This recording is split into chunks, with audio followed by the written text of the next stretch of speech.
सारिका सेखानी है, दिल्ली से हैं।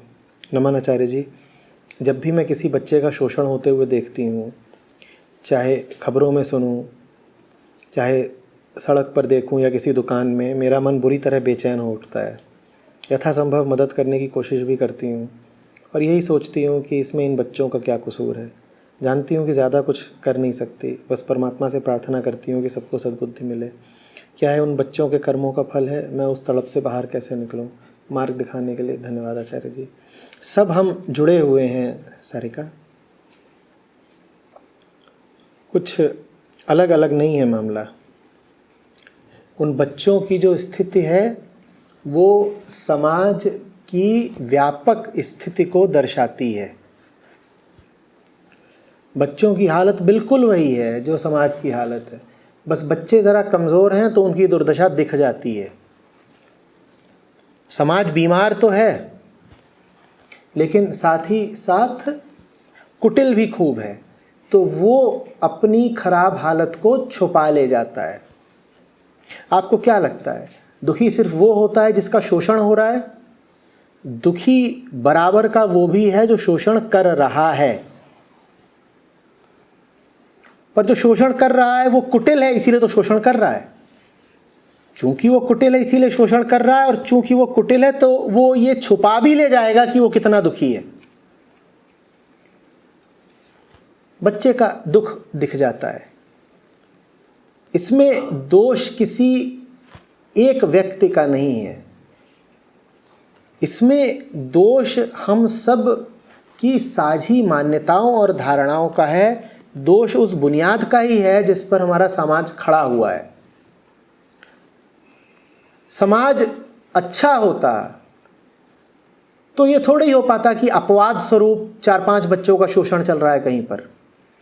बच्चों का शोषण होता रहता है पूरे समाज के समर्थन और स्वीकृति से ना।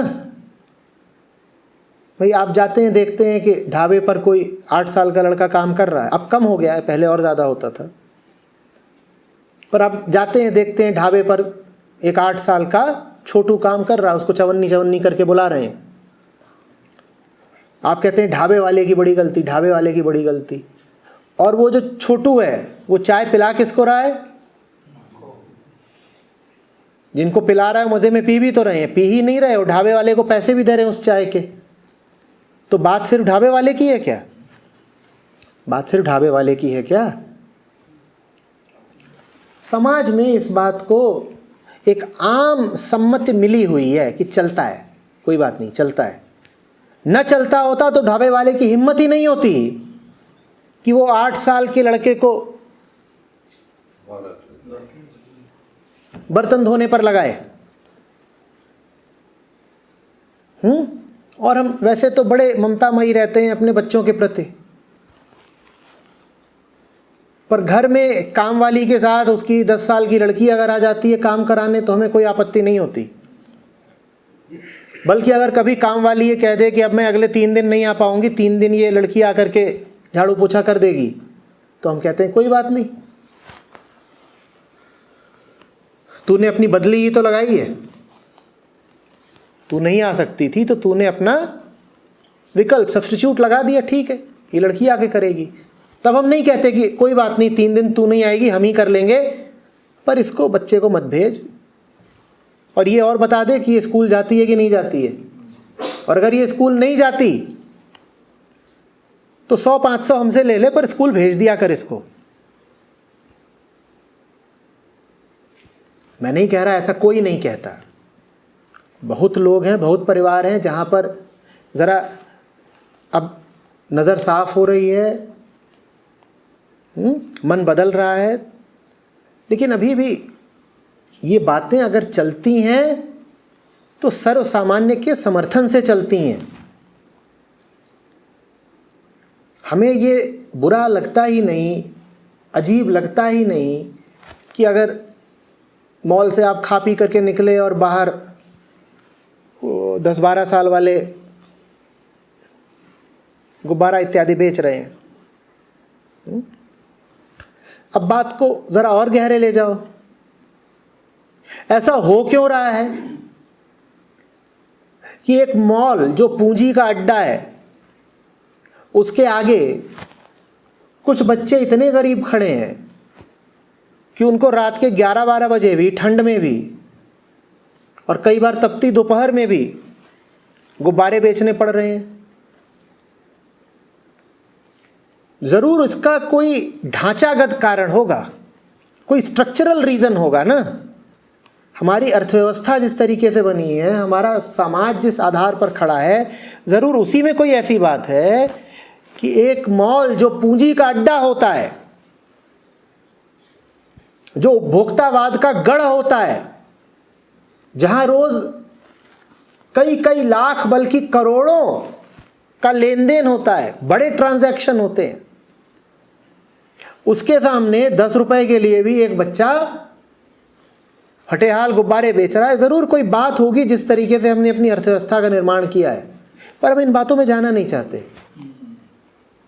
हाँ, हमारा दिल बहुत कांपता है, बहुत पिघलता है, तो हम उस बच्चे को 100 का नोट निकाल के दे देंगे, कहेंगे आज हम बड़े विशाल हृदय हैं, बच्चे आज तेरा दिन अच्छा है, गुब्बारा भी नहीं चाहिए, ले ये 100 का नोट रख। और बच्चा भी सोचता है बहुत बढ़िया हो गया। हम ये नहीं देख रहे हैं कि एक बच्चे को 100 का नोट दे करके हमने कोई बड़ा काम नहीं कर दिया, क्योंकि हम खुद जिम्मेदार हैं ऐसे हजारों बच्चे पैदा करने के लिए। ऐसी अर्थव्यवस्था हमने ही रची है। जहां कहीं भी पूंजी का केंद्रीयकरण होगा, जहां कहीं भी पूंजी का संचय होगा सिर्फ कुछ हाथों में, वहां एक बहुत बड़ा वर्ग होगा जो सड़क पर गुब्बारा बेचने को बाध्य हो जाएगा। लेकिन हम उस बात का विरोध कैसे कर सकते हैं जब हम खुद ही उन चंद लोगों में शामिल होना चाहते हैं जो पूंजीपति हैं। समझना, हमारी जो व्यवस्था है उसमें यह आवश्यक हो गया है, उसका ढांचा ही ऐसा है कि पूंजी का केंद्रीयकरण होगा ही होगा। एक कंपनी है, उसमें काम करते हो 5,000 कर्मचारी। वो 5,000 कर्मचारी मिलकर के जो मुनाफा कमाते हैं, वो मुनाफा किसका है? चंद शेयर होल्डर्स का ही तो है ना, उन्हीं शेयर होल्डर्स का है ना। ये बात उस कंपनी के विधान में लिखी होती है, आर्टिकल्स ऑफ एसोसिएशन में लिखी होती है। काम भले 10,000 लोग करें, लेकिन जो पूरा मुनाफा है वो अगर 4 शेयर होल्डर हैं तो उन्हीं के हाथ में जाना है। लेकिन ये सब कर्मचारी मजे में काम करते रहते हैं, बल्कि उन कंपनियों में अगर हमारी नौकरी लग जाए तो हम खुशी मनाते हैं। आप खुशी वास्तव में इस बात पे मना रहे हो कि अब और ज्यादा पूंजीगत सत्ता चंद हाथों में केंद्रित होने जा रही है। और अगर और ज्यादा पूंजी चंद हाथों में जा रही है तो और लोग अगर पूंजी से अनछुए रह जाएं, और लोग अगर पूंजी के प्यासे ही रह जाएं, तो इसमें ताज्जुब क्या है?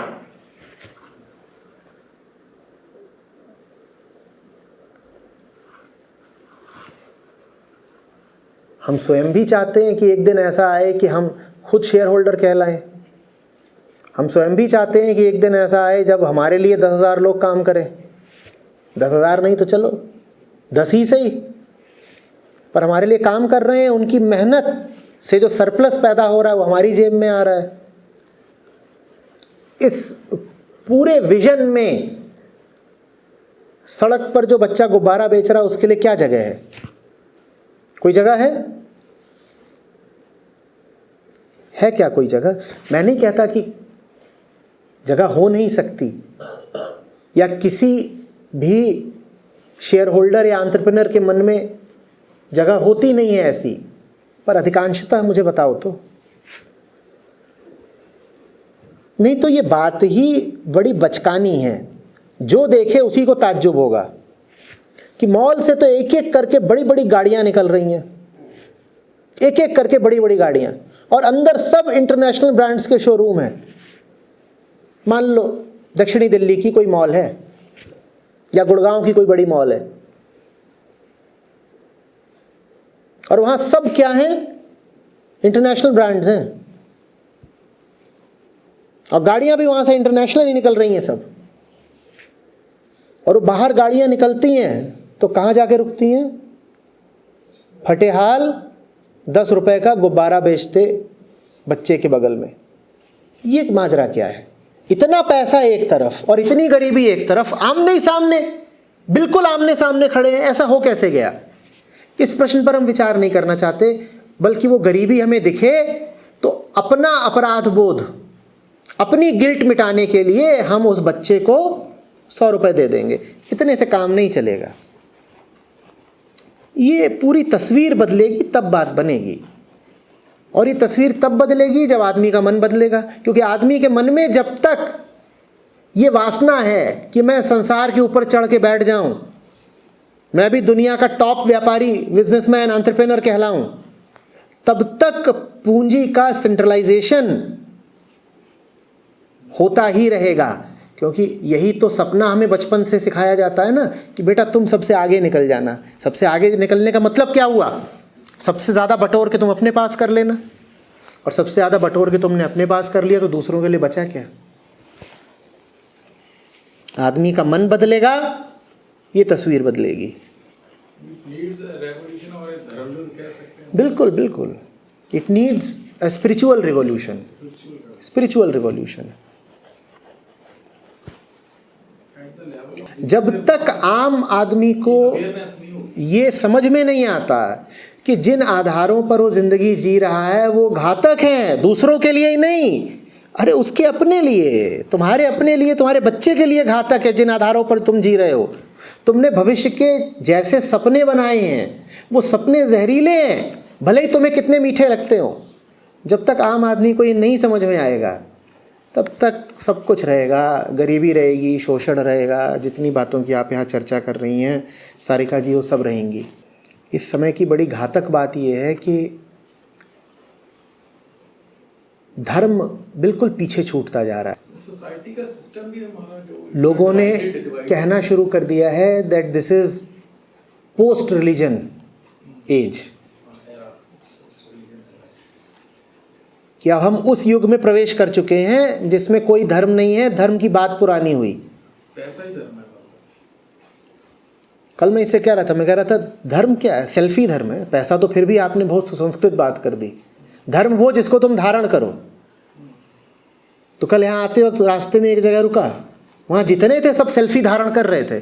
मैंने कहा यही धर्म है, जिसको देखो वही यही धारण कर रहा है। तो यही धर्म है, और तो कोई धर्म बचा नहीं है। पहले कहा गया कि गॉड इज डेड, और जब कह दिया गया कि गॉड इज डेड तो धर्म काहे का? धर्म का तो अर्थ ही था उस तक पहुंचना। जब तुमने उसी को खत्म कर दिया तो कौन सा धर्म? तो अब कोई धर्म नहीं है, यही धर्म है कि पैसा खूब कमा लो, सुख, प्लेजर किसी तरीके से मिल जाए, भले उससे तुम्हारे भीतर कितना जहर बढ़ता रहे। तो हम ख़त्म भी हो रहे हैं, दूसरों को भी ख़त्म कर रहे हैं।